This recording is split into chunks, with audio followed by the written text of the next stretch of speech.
मेलसी से हमारे नुमाइंदे नवीद अली मिर्ज़ा की रिपोर्ट के मुताबिक मेलसी जश्न आज़ादी के सिलसिला में दूसरे शहरों की तरह मेलसी में भी मुख्तलिफ तकरीबात वाक सेमिनार्स मुनक्कद किए जा रहे हैं। रेहान पब्लिक स्कूल मेलसी की जानब से वाक का एहतमाम किया गया। वाक रेहान पब्लिक स्कूल से शुरू होकर रेलवे फाटक पर इख्तिताम पजीर हुई। वाक की क़यादत एग्जीक्यूटिव डायरेक्टर रेहान खान, सदर बार एसोसिएशन शबीर हुसैन काज़मी, सदर प्रेस क्लब सैयद अजीज़ुल्लाह शाह ताहिर, मोहम्मद असलम खान, यूसुफ जई, शेख मोहम्मद सलीम ने की। वाक में रियाज अहमद, शेख अब्दुल जब्बार, मलिक सजाद हुसैन के अलावा सादक अली मिर्ज़ा, इब्रार अहमद अंसारी, मोहम्मद यूसुफ कामरान ने भी शिरकत की।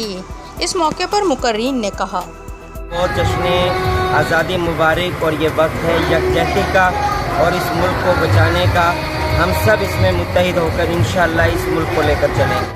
ये हिदायत है कि हम कायदे आज़म मोहम्मद अली जिन्ना रहमतुल्लाह के बताए हुए असूलों पर चलें और एक कौम बसकर अपनी कौम की खिदमत करें, पाकिस्तान की फासले के लिए।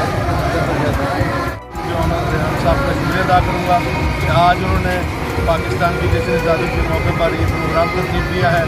मैं पाकिस्तानी कौम को ये पैगाम देना चाहता हूँ कि 75 साल से भी ये मुल्क क़याम पज़ीर है और हम इसमें बस रहे हैं और आज़ादी से जी रहे हैं।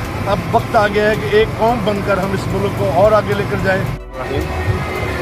रेहान पब्लिक स्कूल ने आज इस वाक़ का एहतमाम किया है और इस वाक़ का वाहिद मकसद उस दो कौमी नज़रिया को उजागर करना और 14 अगस्त की अहमियत को उजागर करना।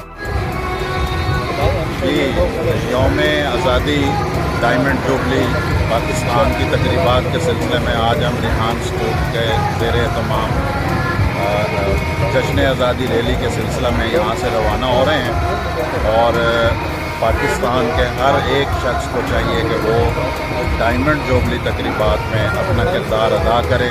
और वाक के दौरान कौमी तराने और स्कूल के बच्चों ने पाकिस्तान जिंदाबाद के नारे भी लगाए।